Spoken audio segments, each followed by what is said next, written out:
dit que le Togo est un fardeau sur sa tête. Nous le savons très bien. Que c'est en 1960 que les Togolais se sont réjouis.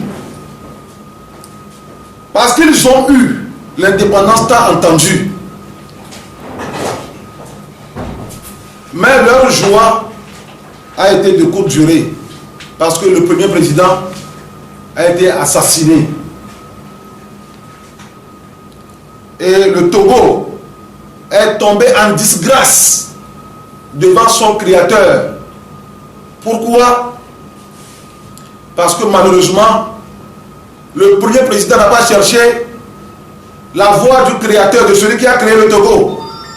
Mais il a cherché à confier le Togo à une démon, un esprit maléfique. Et parce que nos grands rois, dans le passé, très très longtemps, ont fait aussi des ignominies, comme je l'avais révélé dans mes sorties précédentes. Et ils ont confié le Togo à des esprits maléfiques qui ont tyrannisé notre pays depuis très longtemps. Et lorsque le Togo a eu la chance d'avoir une tête, c'est cette tête normalement qui doit remettre le Togo à Dieu, mais il n'a pas su le faire. Et le Togo est tombé en disgrâce. Dans une malédiction de 60 ans, dans une malédiction de 60 ans, qui a commencé à partir de 1960. Et je vous avais dit que la fin de cette malédiction, c'est 2020. La fin de la malédiction, c'est 2020. Donc, j'aimerais un peu décortiquer la situation. Depuis ce temps, depuis 60, il y a eu des mouvements qui ont été créés afin de remédier, afin d'apporter le changement au Togo. Mais tous ont échoué. Surtout la conférence nationale qui a été pour les Togolais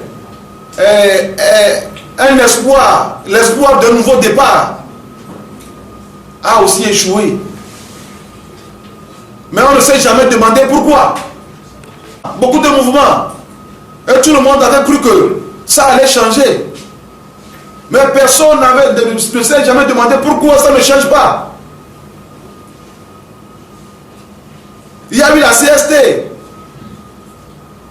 Et tout récemment, il y a eu le 19 août, je pense, il y a eu un grand mouvement de Metigui à Sadam. Et nous tous, on avait cru. Moi-même, j'avais prié que Seigneur, enfin, le salut va arriver. Mais bizarrement, il y a des vérités que j'aimerais vous dire aujourd'hui. Bizarrement, lorsque je priais pour cette marche, le Seigneur m'a interpellé comme mon fils, je ne suis pas dans cette marche-là. Je ne suis pas devant cette marche. Et m'a dit clairement que la marche ne va pas aboutir. Mais un bon Seigneur, oui. Je ne fais pas mes choses comme les hommes. Je suis Dieu. Et je fais mes choses selon mon temps. Mon temps n'est pas encore arrivé. Donc, ce qui veut dire, ce qui résume l'échec de tous ces mouvements, ce n'est pas qu'il n'y a pas des intellectuels au Togo. Ce n'est pas qu'il n'y a pas des hommes instruits au Togo. Mais le temps de Dieu, c'est un adversaire que personne ne peut combattre. C'est lorsque le temps de Dieu va sonner que vous verrez le changement tant désiré. Donc le temps de Dieu, c'est 2020. C'est ça le temps de Dieu. C'est la fin de la malédiction qui est 2020. 2020 est la fin de la malédiction. C'est là que tous les Togolais peuvent attendre un nouveau départ, une nouvelle chose dans la vie du peuple togolais. Donc, j'aimerais vous rappeler un peu, par cet exemple illustratif. Dans la Bible, dans le livre de Jérémie, verset 5, Dieu a parlé à travers Jérémie.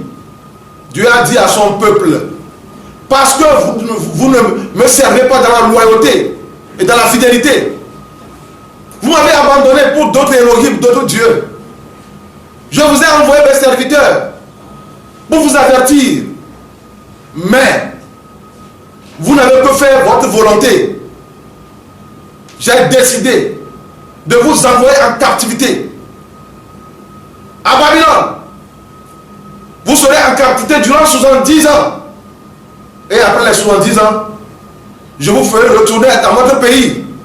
Et vous saurez que je suis l'Éternel, le Dieu d'Abraham. Et ils ont été déportés selon la parole de l'Éternel sur la terre babylonienne. Et ils ont été oppressés durant 70 ans.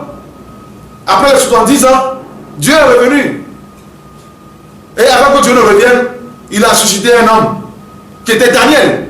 C'est lui qui priait. Seigneur, j'ai fouillé les livres. J'ai vu la prophétie de Daniel. C'est 70 ans que tu as posé les 70 ans. Mais les 70 ans sont en leur terme, Seigneur. Et c'est là que Dieu s'est rappelé, selon la prière de Daniel, de sa promesse à son peuple, qu'après 70 ans, ils vont retourner sur la terre natale. Et c'est là la main de Dieu a écrit sur, dans le palais, sur les murs du palais du roi Belthazar. Et Dieu a mis fin à son royaume. Et Dieu lui a dit qu'il va remettre ce royaume aux Mèdes et aux Perses. Et la même nuit, un vaillant roi des Perses est arrivé et s'est accaparé de Babylone. Et la nuit là, le roi Belthazar a été tué la nuit là. Par qui? Par Cyrus, le roi des Perses. Et qu'est-ce qui s'est passé? La promesse de Dieu va maintenant s'accomplir. C'est là la Bible dit, dans Esdras chapitre 1, que afin que la parole qui a été prononcée par la bouche de Jérémie s'accomplisse, Dieu réveilla l'esprit de Cyrus. Et il fit cette déclaration publiquement et par écrit. Je suis le roi Cyrus, le Dieu des cieux m'a confié tous les royaumes de la terre et m'a commandé de lui construire une maison à Jérusalem, en Juda. Alors vous qui êtes de son peuple, vous qui êtes de Jérusalem, retournez sur votre terre natale et bâtissez pour l'Éternel une maison. Donc actuellement le Togo attend son Cyrus en 2020.